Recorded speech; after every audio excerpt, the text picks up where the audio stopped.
19 जुलाई 2007 मुंबई की एक साधारण सुबह, लेकिन शाम होते होते एक परिवार की दुनिया उजड़ जाने वाली थी। एक 21 साल की होनहार लड़की अपने ही घर में अपने ही बिस्तर के अंदर मुर्दा मिली। कोई चोरी नहीं, कोई संघर्ष के निशान नहीं, कोई गवाह नहीं, बस एक ब्लैंक एसएमएस और एक अनसुलझी गुत्थी। आज 18 साल बाद भी वो कातिल कहीं हमारे बीच में है।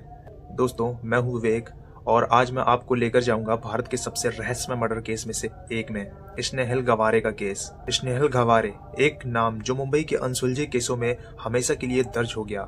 21 साल की यह लड़की Sardar Patel college of engineering में मैकेनिकल इंजीनियरिंग की फाइनल ईयर स्टूडेंट थी।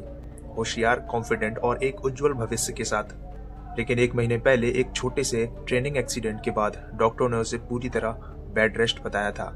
तब से स्नेहल घर पर ही रहने लगी थी। उसकी मां कल्पना स्कूल में टीचर थी, पिता हिंदू राव बैंक में काम करते थे। हर रोज सुबह दोनों काम पर निकल जाते और स्नेहल घर पर अकेली रहती।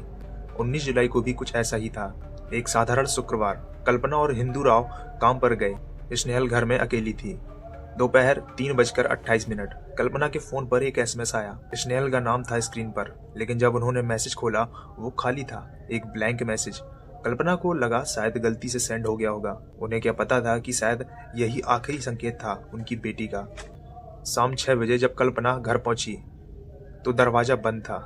बेल बजाई, कोई जवाब नहीं। चाबी से दरवाजा खोला। घर में सब कुछ अपनी जगह पर था, टीवी, सोफा, फ्रिज, सब कुछ, लेकिन स्नेहल कहीं नहीं थी। एंट्रेंस पर उसकी चप्पल थी, मतलब वो घर पर ही थी, लेकिन वो थी कहाँ?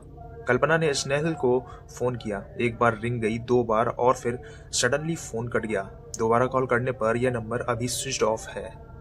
स्नेहल कभी अपना फोन बंद नहीं करती थी, कभी भी नहीं। रात के 10:30 हो रहे थे। कल्पना और हिंदू राव पुलिस स्टेशन पहुंचे। एक मिसिंग पर्सन की रिपोर्ट दर्ज हुई।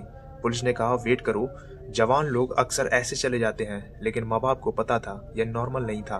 पूरी रात स्नेहल के पेरेंट्स और दोस्त उसे ढूंढते रहे, हॉस्पिटल्स, रेलवे स्टेशन, हर जगह, लेकिन कोई सुराग नहीं मिला। सुबह 5 बजे कल्पना अपने बेडरूम में थी, तभी उसकी नजर दीवान के पास पड़े एक पानी की जग पर गई। यह बहुत अनयूजुअल था, क्योंकि वो जग हमेशा दीवान के स्टोरेज बॉक्स में ही रखा रहता था। कल्पना ने सोचा, जग को वापस बॉक्स में रख देती हूँ। मैट्रेस हटाई, बेड का बॉक्स खोला और उसके बाद एक ऐसी चीख निकली जो पूरे घर को हिलाकर रख दिया। मैंने दीवान के अंदर उसके पैर देख लिए। हिंदू राव दौड़ते हुए आए। बॉक्स को पूरी तरह खोला गया और वहां थी स्नेहल, उसी बॉक्स में। उसके हाथ पैर बंधे हुए थे, मुंह पर सफेद टॉवल बंधा था। उसकी बेटी कहीं बाहर नहीं थी, अपने ही घर में अपने ही बिस्तर के अंदर मुर्दा पड़ी हुई थी। उसी बिस्तर के ऊपर बैठकर माँ बाप पूरी रात उसे खोजते रहे थे। स्नेहल गवारे का केस अब एक मर्डर इन्वेस्टिगेशन बन चुका था। फॉरेंसिक्स की टीम आई, क्राइम सीन सील हो गया। पोस्टमार्टम रिपोर्ट में पता चला गला घोटकर मार दिया गया था स्नेहल को। इन्वेस्टिगेशन में कुछ चौंकाने वाली बातें सामने आई। एक घर में कोई फोर्स्ड एंट्री नहीं थी, ना दरवाजा टूटा ना खिड़की। मतलब स्नेहल ने खुद दरवाजा खोलकर किसी को अंदर बुलाया था। वो उस इंसान को जानती थी। 2, कोई रॉबरी नहीं हुई थी। कैश, ज्वेलरी, सब कुछ अपनी जगह पर था। 3, बॉडी को बहुत केयरफुली छुपाया गया था। यह कोई पैनिक में किया गया काम नहीं था। 4, कोई सेक्सुअल असॉल्ट नहीं हुआ, यह सिर्फ मर्डर था। 5, पूरे घर में कोई फिंगरप्रिंट्स, कोई डीएनए नहीं मिला। किलर ने या तो ग्लव्स पहने थे या फिर पूरे क्राइम सीन को साफ कर दिया था। और सबसे इम्पोर्टेंट, स्नेहल की बॉडी से 2 चीजें गायब थीं। एक उसकी गोल्ड चेन जो वो हमेशा पहनती थी, 2 उसका मोबाइल फोन। गोल्ड चेन समझ में आता है, लेकिन फोन क्यों? क्या था उस फोन में जो किलर छुपाना चाहता था? उसके बाद पुलिस ने टाइमलाइन बनाई। मर्डर 19 जुलाई को सुबह 11 बजे शाम 6 बजे के बीच हुआ था, दोपहर का वक्त। लेकिन किसी ने कुछ नहीं सुना, ना चीखें, ना आवाज, कुछ नहीं। अब सवाल यह था, कौन था वो इंसान जो स्नेहल के घर आ सकता था, जिस पर स्नेहल ट्रस्ट करती थी?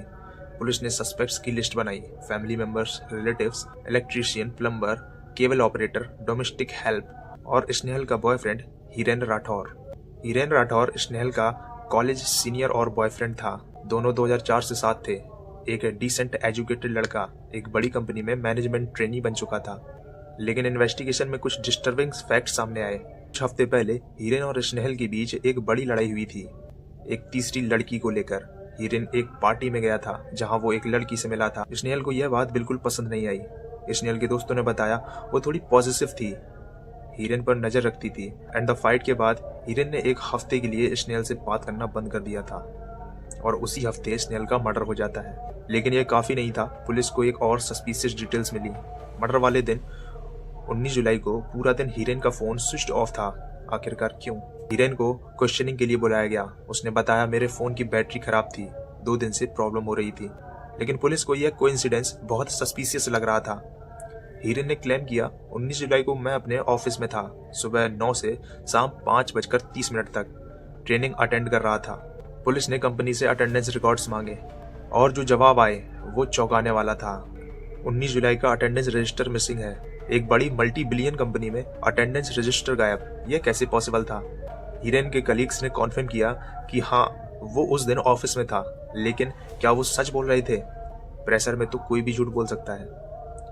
पुलिस का हीरेन पर शक गहरा हो रहा था, बट विदाउट सॉलिड प्रूफ वो उसे अरेस्ट नहीं कर सकते थे।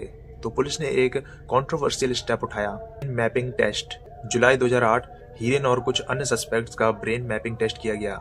यह टेस्ट डिटेक्ट करता है कि क्या आपके दिमाग में क्राइम की एक्सपेरिमेंटल नॉलेज है। उसके बाद रिजल्ट्स आए। Kalpana Gaware, no science of deception. Anil Jawalkar, एक family friend, no science of deception. Hindu Rao Gaware, inconclusive. और हीरेन राठौर का रिजल्ट डिसेप्टिव। रिपोर्ट सजेस्ट कर रही थी कि हीरेन के दिमाग में एक्सपेरिमेंटल पैटर्न्स थे, जैसे उसने खुद देखा हो, अनुभव किया हो। लेकिन यह टेस्ट कोर्ट में एविडेंस के तौर पर एडमिट नहीं होते, सिर्फ इन्वेस्टिगेशन का टूल माने जाते हैं। पुलिस हीरेन को अरेस्ट करने की तैयारी कर रही थी और तभी 30 जुलाई 2008 हीरेन यूएस चला गया अपनी मास्टर डिग्री करने के लिए। टाइमिंग बहुत सस्पिशियस थी। ब्रेन मैपिंग रिजल्ट्स के कुछ ही हफ्ते बाद, लेकिन टेक्निकली हीरेन ने कुछ गलत नहीं किया। उसके पास सारे डॉक्यूमेंट्स थे, स्टूडेंट वीज़ा था, कोई कोर्ट केस नहीं था, वो लीगली फ्री था। लेकिन लोगों की नज़र में यह भाग कर निकलने जैसा ही लग रहा था। 2 साल तक केस में कोई प्रोग्रेस नहीं हुई। 2010 में कोर्ट में असमरी फाइल्स हुई, केस अनसॉल्व्ड रहा। लेकिन फिर 2010 में हीरेन के पिता का देहांत हुआ और फ्यूनरल अटेंड करने के लिए हीरेन इंडिया वापस आ रहा था। पुलिस उसे हिरासत में लेने के लिए तैयारी कर रही थी। तभी हीरेन ने एक चौंकाने वाला काम किया। उसने कोर्ट में एप्लीकेशन दायर की, मैं वॉलंटरी नार्को एनालिटिक्स टेस्ट देने के लिए तैयार हूँ, मैं इनोसेंट हूँ। नार्को टेस्ट, जिसे ट्रुथ सीरम भी कहते हैं, बॉडी में ऐसे ड्रग्स डाले जाते हैं जिससे इंसान जानबूझकर झूठ नहीं बोल पाता। के बाद कोर्ट ने परमिशन दी थी, लेकिन टेस्ट से पहले 20 अप्रैल 2010 पुलिस ने हीरेन को ऑफिशियली अरेस्ट कर लिया।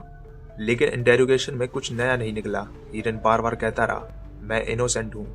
पुलिस के पास कोई फिजिकल एविडेंस नहीं था, ना डीएनए, ना फिंगरप्रिंट्स, ना वेपन, ना विटनेस। केस बहुत वीक था। इवेंचुअली कोर्ट ने हीरेन को बेल दे दी और बाहर आने के बाद हीरेन ने अपने नार्को टेस्ट का कंसेंट विदड्रॉ कर दिया। अब जनवरी 2011 पुलिस ने हीरेन को केस से डिस्चार्ज कर दिया। उनके पास कोई सबूत नहीं था। आज 2025 में इस केस को 18 साल से ज्यादा हो चुके हैं। स्नेहल गवारे का केस महाराष्ट्र पुलिस रिकॉर्ड्स में ऑफिशियली ओपन है। हीरेन राठौर कानूनी तौर पर एक बेगुनाह इंसान की तरह जी रहे हैं, लेकिन जो दाग उन पर लगे वो कौन साफ करेगा? स्नेहल का असली कातिल आज भी शायद हमारे बीच में है, खुला घूम रहा है। कुछ सवाल अभी भी बाकी हैं। वो ब्लैंक एसएमएस का क्या मतलब था? स्नेहल के फोन को किसने बेचा? वो अटेंडेंस रजिस्टर कहाँ गया? और सबसे इम्पोर्टेंट, किसने मारा स्नेहल को? यह है भारत के सबसे रहस्यमयी अनसॉल्व्ड केस में से एक ऐसी कहानी जो आज भी हवाओं में तैर रही है, इस इंतजार में कि कोई इसका अंजाम लिखे। तो दोस्तों, अगर आपको ये केस पसंद आया तो लाइक करें, शेयर करें और कमेंट में अपने विचार जरूर बताएं। क्या आपको लगता है कि इस केस का सच कभी बाहर आएगा? सब्सक्राइब करें हमारे चैनल को ऐसे ही सच्ची कहानी के लिए। तब तक के लिए जय हिंद।